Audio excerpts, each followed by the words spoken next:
ကျောင်းသားတွေကိုအနိုင်ကျင့်လေးရှိပြီးတေဆုံးသွားခဲ့တဲ့ကျောင်းသူတယောက်ကလက်စားချေလိုစိတ်ပြင်းပြတဲ့ဝိညာဉ်ဆိုးတစ်ခုအဖြစ်တင်မင်းနာမြန်ကနေပြန်လည်နိုးထလာပါရဲ့။စကားအစမှာထူထက်တဲ့မြူနင်းတွေဖုံးလွှမ်းနေတဲ့တစ်တော်နယ်ကြီးတစ်ခုကိုပြသထားပါတယ်။အဲ့ဒီနေရာမှာမော်ဆရာတယောက်နဲ့အထောက်ထားမသိရသေးတဲ့ရှုပ်ဝက်လူတယောက်တို့ပူးပေါင်းပြီးအောက်လန်းပညာနဲ့စီရင်နေကြပါတယ်။မော်ဆရာဟာမွေနဲ့ကင်းချေမြောက်တို့ရဲ့ခန္ဓာကိုယ်အစိတ်ပိုင်းတွေကိုပေါင်းစပ်ပြီးချိန်စာသိနေတဲ့အာဆောင်လက်ဖက်တစ်ခုကိုဖန်တီးလိုက်ပါတယ်။အဲ့ဒီအကောင်နှကောင်စီကနေမကောင်းဆိုးဝါစွမ်းအင်တွေကင်းအောင်နေတဲ့တင်ကေတတစ်ခုပေါ်ထွက်လာပြီးနောက်မော်ဆရာကတေဆုံးသွားတဲ့သူတယောက်ကိုမင်းတကယ်ပဲပြန်ရှင်းစေချင်တာလားလို့မေးလိုက်ပါတယ်။ဇလန်ကလွန်ခဲ့တဲ့တစ်ဖက်စီကိုပြန်သွားပါတယ်။အထက်တန်းကျောင်းတစ်ကျောင်းမှာအမျိုးသမီးဗော်လီဘောပြိုင်ပွဲကျင်းပနေပါတယ်။ကစားသမားတွေအားလုံးဟာပါရမီရှိတဲ့ကျောင်းသူတွေဖြစ်ကြပြီးပွဲကအကျိတ်နဲ့ရှိလာပါတယ်။ကျောင်းတစ်ကျောင်းရဲ့အသင်းကောင်းဆောင်ကတော့ဘူးစာဘာဖြစ်ပြီးနောက်ဆုံးမှာသူမတို့အသင်းအနိုင်ရသွားပါတယ်။ဘူးစာဘာဟာကွင်းထဲမှာတီးမာခတ်ထားတဲ့ကျောင်းဆောင်တစ်ယောက်ဖြစ်တယ်လို့ကွင်းပြင်ပါကျောင်းတွင်းပေါ်မှာလည်းကျောင်းသူတွေအကြောက်ဆုံးဗိုလ်ကျစိုးမိုးသူတစ်ယောက်ဖြစ်ပါတယ်။သူမဟာတခြားကျောင်းသူတွေကိုအနိုင်ကျင့်ငွေညှက်ငိရှိပြီး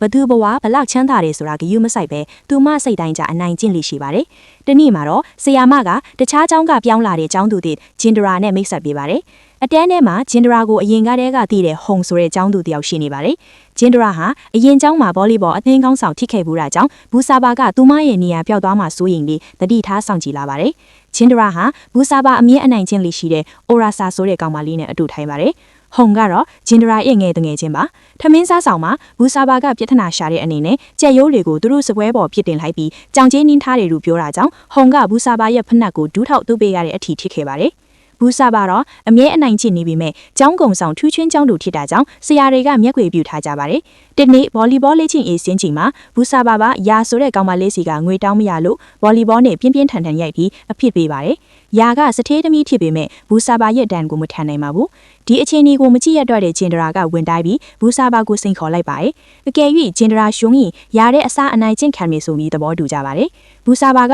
ဂျင်ဒရာရဲ့စွိုင်းအင်ကိုလှော်သွက်ခဲ့တာကြောင့်အဆက်တကွယ်ရှုံးနေသွားပါတယ်။အဲ့ဒီနောက်ဂျင်ဒရာဟုံအိုရာဆာနဲ့ယာတို့တငယ်ချင်းအဖွဲ့ဖြစ်သွားကြပါတယ်။ဘူဆာဘာဟာအရင်ကဒီလိုမဟုတ်ဘဲကျောင်းတစ်နှစ်နားပြီးပြန်တက်မှစိတ်ပြောင်းသွားကြောင်းပြောပြပါတယ်။ကိုဝင်ဖျောက်ချိတ်ထားတယ်လို့ကောလာဟလတွေရှိကြောင်းယာကပြောပြပါတယ်။နောက်ပိုင်းမှာဂျင်ဒရာနဲ့ဘူဆာဘာရဲ့အချစ်တော်ကောင်းလေးဂန်တို့ရင်းနှီးလာပါတယ်။ဘူဆာဘာကဂျင်ဒရာကိုအယုံသွင်းပြီးလူဆိုးတွေလက်ထဲထည့်ပေးဖို့ကြိုးစားခဲ့ပေမဲ့ဂျင်ဒရာထပ်ပြီးလွတ်မြောက်ခဲ့ပါတယ်။လက်စားချေဖို့အတွက်ဂျင်ဒရာကဂန်ကိုဘူဆာဘာစီကနေလူရောင်ဖို့ကြိုးစားပါတယ်။ဂန်ကဘူဆာဘာနဲ့လမ်းခွဲဖို့ပြောတာကြောင့်ဘူဆာဘာကစိတ်မထိန်နိုင်ပဲဂန်ကိုဓာတ်နဲ့ထိုးလိုက်ပါတယ်။ဒီကိစ္စကြောင့်ဘူဆာဘာကျောင်းထုတ်ခံရပြီးမကြခင်မှာပဲသူမကိုတက်ဖြတ်သွားတယ်ဆိုတဲ့သတင်းဆိုးထွက်ပေါ်လာပါတယ်။ဂျင်ဒရာနဲ့တငယ်ချင်းတွေဟာဘူဆာဘာရဲ့ဇာပနာကိုတွားရောက်ကြပါတယ်။အဲ့ဒီမှာထူးခြားစမ်းကြင်မှုတွေစတင်ဖြစ်ပေါ်လာပါတယ်။ဘူဆာဘာတေဆုံးတဲ့နေရာမှာမော်ဆရာတယောက်ရစ်ပူစော်နေလာကိုတွေ့ရတယ်လို့ဘုန်းကြီးတွေရွတ်ဖက်နေချိန်မှာလေပြင်းတွေတိုက်မီးတွေဖြတ်ပြီးဘူဆာဘာရဲ့အခေါင်းပွင့်လာကဂျင်ဒရာရှိမှအလောင်းကထွက်ကြလာပါတယ်။အဆောင်ပြန်ရောက်တဲ့အခါအိုရာဆာတယောက်အိမ်မက်ဆိုးတွေမှတ်ပြီးဘူဆာဘာရဲ့ဝိညာဉ်ကသူမကိုလေပြင်းကြိုးကုနစ်စွတ်တက်ဖြတ်နေတယ်လို့မြင်ရောက်လာပါတယ်။ကျောင်းမှာလေပူဇော်ပတတ်ထားတဲ့အရာတွေကိုတွေ့ရပြီးကျောင်းတန့်ရှင်ဤဝန်တန်းကဒါဟာဝိညာဉ်ခေါ်တဲ့အောက်လန်းပညာဖြစ်ကြောင်း၃ရက်အတွင်းဝိညာဉ်ကဖိမှတ်ထားသူတွေကိုလိုက်တတ်မှာဖြစ်ကြောင်းပဋိပေးပါလေ။ပထမဆုံးရက်မှာတင်ဘူဆာဘာရဲ့ဝိညာဉ်ကသူတို့ကိုစတင်၆လန့်ပါတော့တယ်။ရာကဝိညာဉ်ကိုမြင်ပြီးထူးဆန်းစွာဖြစ်မူလာပါလေ။ရေချိုးခန်းထဲမှာတန်ရှင်းရေးဝန်တန်းအမျိုးသမီးပူးကခံရပြီးသူတို့ကိုတိုက်ခိုက်ပြီးမြဲခန်းကအချိန်မီရောက်လာပြီးကဲတင်လိုက်ပါတယ်။ခန်းကသူတို့ကိုနတ်ဆရာတယောက်စီခေါ်သွားပါတယ်။နတ်ဆရာကဒါဟာရိုးရိုးတရေမဟုတ်ပဲအညိုးကြီးရဲ့ဝိညာဉ်ဖြစ်ကြောင်းမော်ဆရာကိုရှာပြီးအပြိုစင်စီးနဲ့ပတ်ဖြင်းရမယ်။သို့မဟုတ်တတ်ဖြစ်ရမယ်လို့လမ်းညွှန်ပါတယ်။သူတို့ကဘူဆာဘာကိုဘသူကဝိညာဉ်ဖြင့်ခေါ်လာလဲဆိုတာစဉ်းစားကြရင်ဇာပနာမသက်ခဲ့တဲ့ဟုံနဲ့ယာကိုထန်တရဝင်ကြပြီမြဲ။နောက်ပိုင်းမှာအောက်လန်းလိုက်စားရဲ့ဘူဆာဘာရဲ့အဖေနဲ့နီးပြတို့ကိုပြစ်မှတ်ထားလာကြပါတယ်။ကျောင်းဆောင်မှုပွဲဖြစ်နေချိန်မှာဘူဆာဘာရဲ့ဝိညာဉ်ဝင်ရောက်လာပြီး၆လန့်ပါတော့လေအားကစားကမ်းမှာနီးပြကိုဝိညာဉ်ပို့ကပ်ပြီးနီးပြနဲ့ကျောင်းအောင်ကြီးတို့ကဘူဆာဘာကိုကောလီဝင်ခွင့်ရကိုအကြောင်းပြပြီးလိန်ပိုင်းဆိုင်ရာအမျက်ထုတ်ခဲ့ကြကြောင်းဖွင့်ချလိုက်ပြီးနီးပြကိုကျောင်းသားနေရှိမှအဝိအစားနေချွတ်ခိုင်းလိုက်ပြီးအဆက်ခွဲလိုက်ပါရဲ့နောက်ဆုံးမျိုးလင်းချက်အနေနဲ့သူတို့ကဘူဆာဘာရဲ့အိမ်ကိုဖောက်ထွင်းဝင်ရောက်ပြီးအောက်လန်းပညာထုံးပစ္စည်းတွေကိုရှာဖွေဖျက်ဆီးကြပါတယ်ဘူဆာဘာရဲ့အဖေပြန်ရောက်ပြီးတိုက်ခိုက်တဲ့အခါဟုံကအိမ်ထဲကတွေ့တဲ့အယုတ်ကိုဝိညာဉ်အယုတ်ပါဆိုပြီးပေးလိုက်တာကြောင့်အဲ့ဒီအယုတ်ကိုအပြိုစင်စီးလောင်းချလိုက်ပါတယ်ရလအနေနဲ့ဘူဆာဘာရဲ့အဖေကမတော်အဆက်ဖြစ်ပြီးတန်တိုက်ဆိုးကတေဆုံးသွားပါတယ်အားလုံးပြီးပြီလို့ထင်ခဲ့ကြပြီးမြဲတကယ်တမ်းမပြီးသေးပါဘူးဂျင်ဒရာကအလံပေးစေးတဲ့စီမှာဟုံပြောတဲ့ဝိညာဉ်အယုတ်ဆိုတာတကယ်တော့ဝိညာဉ်ကာကွယ်တဲ့တောဝက်အံဖတ်အဆောင်သားဖြစ်ကြောင်းသိလိုက်ပြီးဟုံလင်ပြောတာကိုရိပ်မိသွားပါတယ်ဒန်းကောင်ရင်အချိန်မှာပဲနတ်ဆရာနဲ့ဂန်းတို့ခါဘူဆာဘာဝိညာဉ်လက်ချက်နဲ့အထီးသီးတည်ဆုံးသွားကြပါတယ်